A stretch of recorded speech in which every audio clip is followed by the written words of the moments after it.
하나님께서 만드신 창조물이 그 창조물을 하나님이 기쁘게 해주는 일이란 있을 수 없습니다.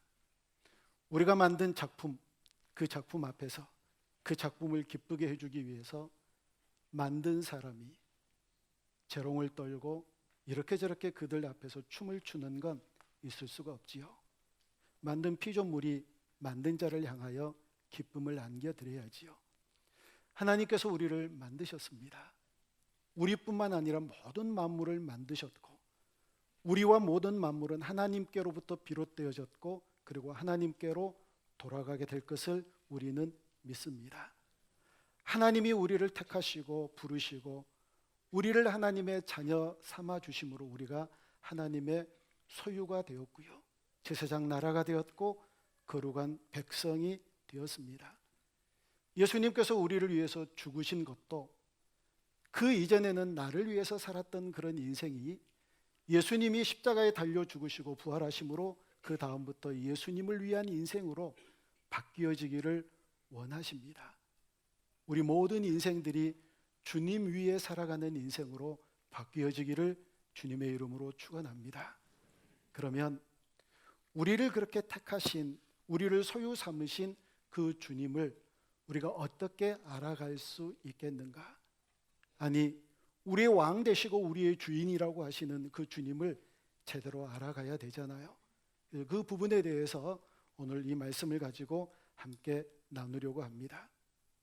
여러분, 우리에게는 신지식이 있어야 됩니다. 하나님이 어떤 분인가? 아니, 우리를 만드셨고 우리를 창조하시고, 아니 이 만물을, 세상을 창조하신 그 하나님이 어떤 분인가를 우리가 알아야 되잖아요. 그런데 문제는 우리가 알고 싶은 대로 다 알아질 수 있는 분이 하나님이 아니시라는 사실입니다.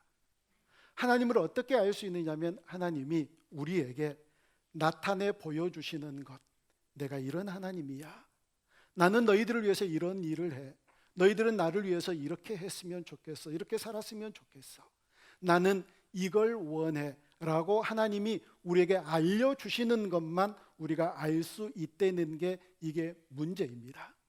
여러분, 더 많이 알고 싶으시죠? 하나님에 대해서 속속들이 알고 싶으신 그런 욕구가 혹시 없으신가요? 그런 신학자들이 좀 있거든요. 그래서 알려주시지 않는 걸 연구하다가 이단으로 빠지는 사람들이 있어요. 기억하십시다. 우리가 하나님을 어떻게 알 수 있느냐? 하나님이 우리에게 알려주시는 것만 알 수 있다는 사실입니다. 하나님이 알려주셔야 되거든요. 그렇지 않는 건 우리가 알 수 없습니다. 제가 종종 얘기합니다. 모든 인류의 신학자들이, 이 세상의 모든 지식인들이 하나님을 연구하고 탐구하고 분석해서 맞아, 이게 하나님이야, 그렇구나, 이분이 하나님이구나 하고 내놓는 그런 하나님은 여러분 절대 믿지 마십시오. 하나님은 인간의 손에 잡히지 않는 분이십니다.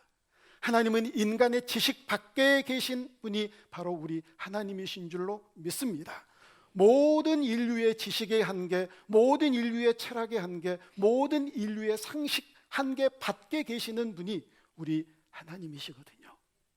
그래서 하나님이 우리에게 알려주시는 부분만 알 수 있습니다. 너무 모르겠는 건 나중에 우리가 하나님께 가서 여쭤보자고요. 너무 알려고 그러면은 다치잖아요. 너무 알려고 그러면 다친다는 얘기 있잖아요. 그게 히스기야 1장 1절에 써져 있거든요. 누가 그러니까 히스기야가 어디가 있는가 또 찾아보는 분들이 계시더라고요. 하여튼 그렇습니다. 계시라고 얘기합니다. 하나님이 우리에게 알려주시는 것만 아는 것, 그렇게 알려주시는 것, 감추인 것을 드러낸다라고 하는 것이 바로 계시라는 뜻이거든요. 여러분, 2020년은요 우리가 어떻게 신앙의 기초를 잘 세워가는가에 대한 말씀을 함께 나눌 거예요. 그런데 내가 교회 다닌 지, 성경 공부를 한 지 얼마인데, 내가 짬밥이 얼마인데, 내 연륜이 얼마나 깊은데 내가 그것도 모르나? 죄송해요. 이미 다 알고 계신 분들은 모르시는 분들을 위해서 그래 또 다시 확인하고 또 다시 그것을 신지식으로 갖고 성경의 말씀으로 내 마음속에 잘 다져 나가실 수 있기를 바랍니다. 혹시 다 아는 얘기를 해도요, 이해 잘 하시고 견뎌주시면 고맙겠습니다. 그러다가 또 듣다가 모르는 얘기도 나올 수 있거든요. 계시란 감추인 것을 드러낸다는 의미를 가지고 있거든요. 하나님이 계시해 주시는 것만 우리가 알 수 있습니다. 그런데 이 계시에는 두 가지가 있어요. 어떤 게 있느냐면, 첫 번째, 하나님이 만드신 모든 창조물들을 바라보고 그 창조물들을 통하여서 맞네, 이거 하나님이 만드셨네, 그러네, 하나님이 정말 계시네, 이렇게 느낄 수 있는 것을 일반 계시라고 얘기해요. 근데 이 일반 계시는요, 예수님을 믿는 사람들만 알 수 있는 계시가 아닙니다. 예수님 안 믿는 사람도, 교회를 다니지 않았던 사람도, 성경을 몰랐던 사람들도 다 알 수 있는 게 일반 계시거든요. 그런데 특별 계시라는 게 또 있습니다. 특별 계시는 특별한 사람들에게 특별한 방법으로 주신 게 특별 계시라고 얘기를 해서, 계시에는 두 가지 종류가 있습니다. 먼저 일반 계시에 대해서 함께 알아보지요. 말씀드렸잖아요. 하나님이 만드신 창조물들, 이 세상의 여러 많은 것들을 바라보면서 하나님 계신다, 하나님 계신다, 이걸 알 수 있다는 거예요. 제 얘기 아닙니다. 성경에 그렇게 써져 있습니다. 로마서 1장 20절 말씀을 우리 함께 같이 읽어봅니다. 시작. 창세로부터 그의 보이지 아니하는 것들, 곧 그의 영원하신 능력과 신성이 그가 만드신 만물에 분명히 보여 알려졌나니, 그러므로 그들이 핑계하지 못할지니라. 아멘. 창세로부터 보이지 않는 것, 하나님의 능력, 하나님의 신성, 이런 것들이 하나님께서 만드신 모든 만물 가운데 다 나타나 보인대요. 여러분 보셨습니까? 안 보셨어요? 보이더라고요. 지진이 나도 흔들리지 않을 것 같은 그 견고한 반석 그 틈에서 새싹 나오는 거 보세요. 그 틈에서 한 줄기 줄기가 나오더니 거기에 꽃이 피는 거 보세요. 누가 그렇게 하셨을까요? 맞아, 하나님이 저렇게 하시지. 어떻게 여름 내 초록으로 푸르렀던 그런 모든 산들이, 나무들이 가을이 되면 그런 형형색색으로 바뀔까요? 그때 하나님은 물감을 얼마나 많이 사용하셨을까요? 하나님이 하신 거거든요. 놀라운 일이잖아요. 1985년에 여의도에 63빌딩이 지어졌습니다. 당시만 해도 그 빌딩은 아시아에서 가장 높은 빌딩이었거든요. 그 63빌딩 지하에 가면 수족관이 있었어요. 지금은 그 수족관을 멋진 말로 표현하잖아요. 아쿠아리움. 근데 그때는 촌스러웠어요. 수족관입니다. 제가 또 갔잖아요. 수족관에 가봤더니 어떻게 그런 색깔을 가진 고기가 있을까? 물고기가. 어떻게 그런 무늬를 가진 이런 형형색색의 물고기들이 있을까? 어류들이. 그걸 바라보자마자 하나님이 칠하신 거야, 이거 하나님이 이와 같은 색깔을 내지 않으면 사람의 솜씨로 이런 색깔을 도무지 낼 수가 없어. 하나님이 이런 무늬를 그리지 아니하셨으면 어느 누가 이런 무늬를 만들었을까? 맞아, 이건 하나님이야. 여러분 보셨죠? 만물들을 바라보면서 하나님께서 만드신 그 하나님의 솜씨를 바라보고 거기에 깃들어 있는 하나님의 숨결을 만나보지 않으셨나요? 만물을 통해서 하나님의 능력과 신성이 그래서 나타난다는 거예요. 지옥 가서 난 누가 나에게 하나님 알려주지 않았는데요, 난 누가 전도해 주지 않았는데요, 나는 몰랐는데요, 그렇게 핑계하지 못한대요. 세상의 모든 만물들을 바라보면서 하나님을 알 수 있는 방법들이 충분히 있었는데 너 왜 몰랐나는 거죠. 하나님 알 수 있거든요. 이런 얘기 들어보셨습니까? 의사 선생님들이 인체를 연구하고 인체를 들여다보면서 예수님을 믿지 않는다, 신을 믿지 않는다, 이건 기적이래요. 천체학자들이, 이런 우주를 바라보는 학자들이 천체 망원경을 가지고 그 우주를 바라보며 달을 보고 별을 보면서 하나님이 믿어지지 않는다, 이건 기적 중의 기적이래요. 이걸 안 믿어질 수가 없다는 겁니다. 그 모든 것들을 통하여서 하나님의 손길이 드러납니다. 하나님의 창조물, 그 창조의 역사들이 반드시 드러나게 된 줄로 믿습니다. 여러분 다 보시죠? 보셔야 됩니다. 그게 그냥 우연히 그렇게 된 것 아닙니다. 하나님이 만드신 하나님의 작품입니다. 또 특별 계시가 있습니다.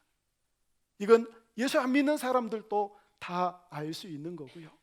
이 특별 계시는요, 특별한 사람들에게 특별한 방법으로 주신 게 바로 특별 계시입니다. 하나님께서 세상을 창조하시고요, 사람들에게 첫 번째 이런 말씀을 하셨습니다. 창세기 1장 28절을 보면 첫 번째로 우리에게 복을 주셨어요. 사람들에게 복을 주셨습니다. 그리고 하나님께서 이르시되, 하나님이 이제 말씀하세요. 만드신 사람들을 향하여 하나님이 이르시되, 인간아 생육하고 번성하고 땅에 충만해라 하고 말씀하셨어요. 하나님이 처음으로 말씀하시기 시작한 겁니다. 땅을 정복해라. 바다의 물고기, 하늘에 나는 많은 새, 이 땅에서 움직이는 모든 생물들을 너희들은 다스려라. 하나님께서 이렇게 우리에게 말씀해 주신 게 이게 특별 계시입니다. 이것뿐만이 아니거든요.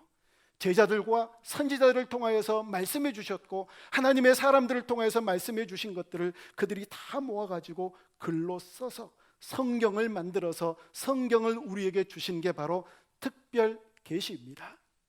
이건 아무에게나 안 줘요. 특별한 하나님의 백성들에게만 주신 책입니다. 목사님 아니던데요. 하나님을 안 믿는 백성들도 성경책 다 보던데요. 봐봤자 뭐예요? 그 성경 보면서 은혜도 못 받고 감동도 없이, 그 성경을 통해서 변화도 안 받고, 그 성경 말씀을 읽고 순종할 마음이 전혀 없는데 그 성경을 보고 있다? 이건 안 보는 것과 똑같습니다.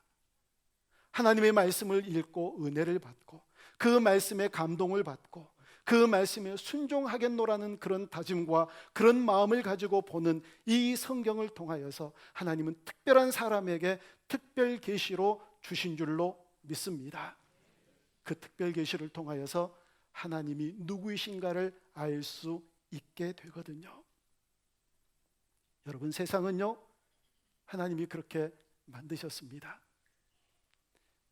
성경을 그 믿는 자들을 위하여 특별하게 주셨습니다.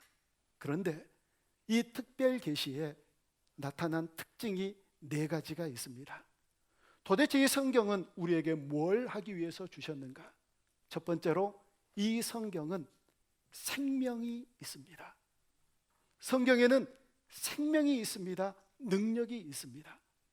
자, 우리 요한복음 20장 31절 말씀을 우리 같이 한번 읽어봅니다. 시작. 오직 이것을 기록함은 너희로 예수께서 하나님의 아들 그리스도이심을 믿게 하려 함이요 또 너희로 믿고 그 이름을 힘입어 생명을 얻게 하려 함이니라. 아멘. 처음과 끝을 보면 이렇습니다. 오직 이것을 기록함은 생명을 얻게 하려 함이라. 생명을 얻기 위해서 하나님께서 특별한 계시를 우리에게 주셨거든요. 어떤 책들은요, 그냥 읽고 감동 조금 받고 조금 웃다가 조금 울다가 찔끔찔끔 훌쩍거리다가 그냥 넘어가요. 그러나 이 하나님의 말씀은 생명입니다. 오늘 본문 15절에서도 똑같은 말씀을 우리에게 주시거든요. 같이 15절 말씀을 읽습니다. 시작. 어려서부터 성경을 알았나니 성경은 능히 너로 하여금 그리스도 예수 안에 있는 믿음으로 말미암아 구원에 이르는 지혜가 있게 하느니라. 아멘. 이 말씀은 구원을 이루게 하는 지혜가 있는 줄로 믿습니다. 성경 말씀은 생명입니다. 두 번째, 이 성경의 특징이 있는데 이 성경은 영원한 진리입니다. 세상의 가치는 흔들리거든요. 어제 진리였던 것들이 오늘은 비진리가 되어져 버리고, 어제는 가치로웠던 것들이 오늘은 무가치한 것이 되어져 버리는 게 이 세상의 것들인데, 하나님의 말씀은 영원히 진리입니다. 저희 교회에서 이제 조금 있으면 아버지 학교를 모집하는 광고가 나갈 거예요. 근데 많은 회원들을 모집하지 않습니다. 빨리 이게 신청이 끝나버리는데요. 이 아버지 학교는 다른 데처럼 3박 4일 하지 않고 6개월 동안이나 아버지 학교를 합니다. 그런데 너무너무 좋아가지고 많은 분들이 참여를 하거든요. 언젠가 이 아버지 학교에 저 오라고 그러더라고요. 그래서 설교를 해달라고 그래서 제가 설교를 한 적이 있었습니다. 에베소서 말씀을 가지고 아비들아 너희의 자녀들을 주의 교양과 훈계로 양육하라.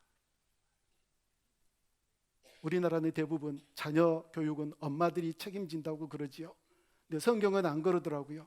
아비들아, 아비들아, 어린이들을 너희 자녀들을 주의 교양과 훈계로 양육하라. 왜 그래야 되는지 아십니까? 세상의 진리는 바뀌어지니까요. 아니 애들에게 너 이거 생명처럼 붙들어라 그랬는데 크고 나니까 그게 생명처럼 붙들게 아닌 거예요. 시궁창에다가 집어넣어야 될 것으로 바뀔 수 있는 거가 많습니다. 진리가 가치가 세상은 상황 따라 시대 따라 많이 변합니다. 한 가지만 얘기해 드려 볼까요? 화장실하고 처갓집이요. 멀어야 좋아요? 가까워야 좋아요? 옛날에는 그게 멀어야 된다고 그랬잖아요. 근데 요즘에는 안방에다가 화장실을 놓고 살잖아요. 처갓집이 옆에 있어야 좋잖아요. 그래야 김치도 오고 젓갈도 오고 이런저런 된장도 오고 고추장도 오고 애기들도 봐주고 아이 처갓집이 멀리 있으니 얼마나 성가셔요. 이렇게 바뀌어요 여러분. 얼마나 많이 바뀌는데요. 옛날에는요 가다 중지고 나면 아니 간만 못하리라고 그랬는데 요즘에는 바뀌어서 가다 중지고 나면 간만큼 이익이라고 그래요. 옛날에는 사공이 많으면 배가 산으로 올라간다고 그랬는데 요즘에는 배가 사공이 많으면 이 노 젓는 사람들이 교대로 저어가지고 배가 빨리 간대요. 옛날에는 백지장을 맞들면 낫다라고 그랬는데 요즘에는 백지장 절대 맞들지 말아라. 그건 맞들면 찢어진다. 얼마나 많이 바뀌는데요. 바뀌어요. 그러나 영원히 바뀌지 않는, 풀은 마르고 꽃은 시들지만 하나님의 말씀은 영원하다. 그 영원한 진리의 말씀으로 자녀들을 양육해야, 그것들로 교훈해야 이 자녀들이 산다는 겁니다. 여러분의 자녀들이 말씀의 기반 위에 설 수 있기를 위해서 기도하고 말씀의 터 위에 교육하고 그들을 양육하실 수 있기를 바랍니다. 그 진리는 영원하니까요. 변하지 않으니까요. 흔들리지 않으니까요. 하나님의 말씀은 영원합니다. 생명이 있고 그 말씀은 영원한 줄로 믿습니다. 영원히 진리입니다. 세 번째, 이 말씀은 정확무오합니다. 여러분 성경은요 약 40여 명의 저자들이 1500년이 흘러가지고 지은 게 성경이에요. 안 놀라실 줄 알았습니다. 어떻게 1500년 동안 지어진 이 성경이 하나의 주제를 가지고 일관되게 갔다. 성경 자체가 기적입니다. 성경 자체가 기적입니다. 여러분 어떻게 그럴 수 있을까요? 그렇게 많은 시대가 변했는데, 격변의 시대가 흘러갔잖아요. 얼마나 많은 역사의 변화가 있었나요? 그러나 성경은 1500년 동안 지어졌음에도 불구하고 여전히 동일한 목표를 향하여 하나의 줄기를 가지고 하나의 주제를 가지고 계속해서 흘러온 게 바로 성경입니다. 성경의 저자들을 통하여서 하나님이 쓰셨거든요. 그래서 어쩔 때 그들이 가지고 있는 생활 습관을 통하여서, 저자들이 가지고 있는 풍습, 그들이 가지고 있는 사고 체계를 통하여서 성경을 적었거든요. 그래서 성경은 오류가 있나요? 아닙니다. 성령의 감동하심으로 성경이 지어졌다고 성경이 얘기하거든요. 부족하고 연약하고 허점 많고 결점 많은 사람들이 썼지만 그 쓴 성경 위에 성령께서 바람을 부으셔서 그걸 온전케 한 게 바로 성경인 줄로 믿습니다. 여러분 성경은 정확무오합니다. 마지막으로 이 성경은 구원받기에 충분합니다. 충족성이 있다는 겁니다. 여러분 우리가 하나님에 대해서 잘 모르잖아요. 하나님 나라에 대해서도 잘 모르잖아요. 천국이 뭔지 아세요? 하나님 나라 아직 안 가보셨잖아요. 예정교리에 대해서는요, 제가 지금 여기에 서 있는 게 하나님께 예정하신 거래요. 여러분과 지금 제가 만난 게 하나님께서 예정하신 거래요. 아니, 이런 어려운 교리에 대해서 우리가 잘 모르는 게 있잖아요. 삼위일체는요, 아니 셋이면 셋이고 하나면 하나지, 셋은 하나라고 그러고 하나는 또 셋이래요. 이렇게 헛갈리는 교리를 우리에게 주시면서 그건 무조건 믿으래요. 어떻게 해요? 믿어야지요. 우리가 잘 알지 못하잖아요. 그럼에도 불구하고 구원은 분명하고 확실합니다. 하나님께서 내가 너희들을 구원할 거야, 내가 너희들을 인도하는 대로 따라오기만 하면 돼. 그 말씀을 따라가기만 하면 구원에 이르게 될 줄로 믿습니다. 하나님의 구원은 완전합니다. 충족성이 있습니다. 그래서 이 계시에는 이 네 가지의 특징이 있습니다. 한번 해볼까요? 첫째는 생명이 있습니다. 둘째는 몰라도 괜찮아요. 괜찮아요. 저는 자주 잊어버리는 여러분을 아주 사랑해요. 그래서 제가 이렇게 돋보이잖아요, 그렇죠? 두 번째는 하나님의 말씀은 영원합니다. 세 번째는 하나님의 말씀은 청확무화합니다. 네 번째는 이 하나님의 말씀은 구원받기에 충분합니다. 그래서 결론입니다. 이 결론을 말씀드리기 위해서 오늘 본문으로 다시 돌아갑니다. 본문 14절을 우리 함께 같이 읽어봅니다. 14절입니다. 시작. 그러나 너는 배우고 확신한 일에 거하라. 너는 네가 누구에게서 배운 것을 알며. 아멘. 그러나는 언제나 그 앞의 상황을 뒤집는 거예요. 뭔가 달라야 된다는 얘기 있겠지요. 어떤 것 삶에서, 어떤 현상 속에서, 현장 속에서, 현실 속에서 달라야 되느냐. 우리가 읽지는 않았지만 그 앞으로 쭉 가면 3장 2절에 이런 말씀이 써져 있습니다. 자, 3장 2절 말씀을 같이 읽습니다. 시작. 사람들이 자기를 사랑하며 돈을 사랑하며 교만하며 비방하며 부모를 거역하며 감사하지 아니하며 거룩하지 아니하며. 아멘. 이런 사람들이 이렇게 살아가는 이 현상 속에서 너희들은 하나님의 말씀을 배우고 확신한 가운데 거하라. 이런 사람들이 질비한 현실 속에서, 이런 인생을 살아가는 사람들 가운데서 너희들은 말이야, 내 자녀가 된, 내 소유가 되는 하나님의 백성들은 말이야, 이렇게 하나님의 말씀을 배우고 확신하는 가운데서 거해라. 이 말씀을 주시는 거거든요. 여러분, 이 말씀 가운데 해당되는 게 몇 가지나 되는 것 같아요. 세상을 사랑하고 돈을 사랑하고 자랑하고 교만하고 비방하며 부모를 거역하고 감사하지 않고 거룩하지 않고, 이런 사람들이 질비하다는 거예요. 역시 우리도 이런 부분들에서 부족하지요. 그러나 이런 사람들이 질비한 가운데서 너희들은 하나님의 말씀을 배우고 확신하는 가운데서 거하라. 이 그러나가 14절에 있잖아요. 여러분, 그 전에 무슨 말씀이 있는지 아십니까? 그 전에는 13절이 있습니다. 자, 그 13절을 우리 같이 한번 읽어봅니다. 3장 13절입니다. 시작. 악한 사람들과 속이는 자들은 더욱 악하여져서 속이기도 하고 속기도 하나니 그러나입니다. 이런 악한 세대, 서로 속이는 세대, 이런 세대에서 그러나 너희들은 하나님의 말씀을 배워라. 그 확신한 가운데 거하라고 말씀합니다. 여러분, 특별하게 주신 이 말씀을 통해서 하나님을 알아가고 하나님이 주신 말씀 가운데 날마다 복되게 살아가는 저와 여러분들이 되어줄 수 있기를 주님의 이름으로 축원합니다. 이스라엘 백성들은요, 어떤 인생을 살았는지 아세요? 지성인의 척도가 율법을 얼마나 많이 알고 있느냐입니다. 율법을 얼마나 많이 알고 있느냐, 이게 지성인의 척도입니다. 성경을 모르는 사람들은요, 아주 무식쟁이들, 이렇게 얘기를 했거든요. 제가 여기에서 그런 얘기하면 큰일 나잖아요. 그럴 수 없잖아요. 자, 여러분, 오늘 본문 다시 한번 15절 말씀을 함께 마음 다하여 읽어보십시다. 15절 말씀입니다. 시작. 또 어려서부터 성경을 알았나니 성경은 능히 너로 하여금 그리스도 예수 안에 있는 믿음으로 말미암아 구원에 이르는 지혜가 있게 하느니라. 아멘. 성경을 읽으면은요, 우리 가운데 위로가 있습니다. 삶에 지치고 실망하고 절망하고 이리 치이고 저리 치한 그런 인생 가운데서 성경을 읽을 때 그 성경이 우리를 위로해 주시거든요. 여러분, 그런 간증 많이 안 들어보셨습니까? 누군가가 그렇게 절망스러운 인생을 살아가다가 누가 성경을 읽으라고 해서 읽었더니 그 성경이 나를 놀랍게 위로해 줬다.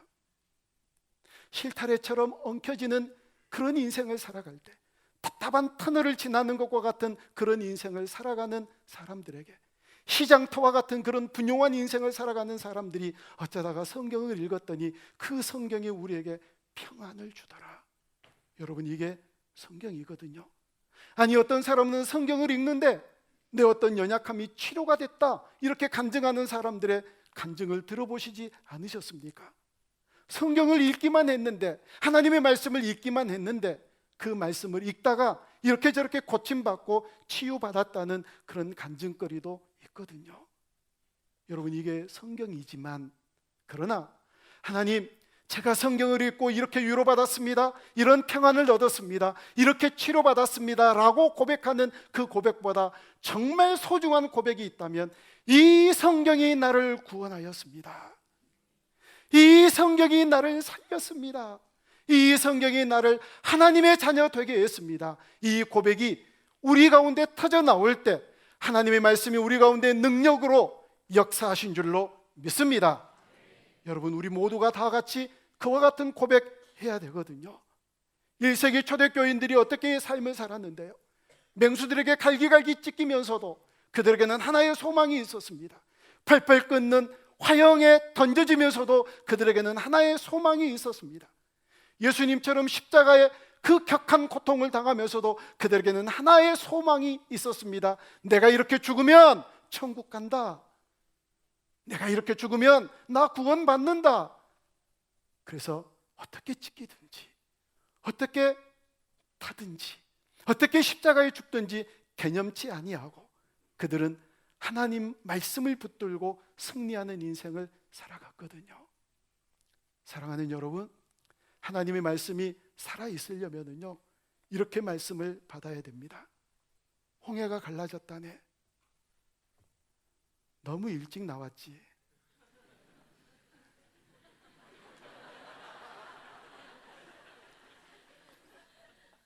홍해가 갈라졌다네. 오, 그랬어? 놀라운 일이네. 이렇게 끝나는 것이 아니라 홍해가 갈라졌네. 하나님께서 우리 인생의 바다도 그렇게 갈라주실 거야.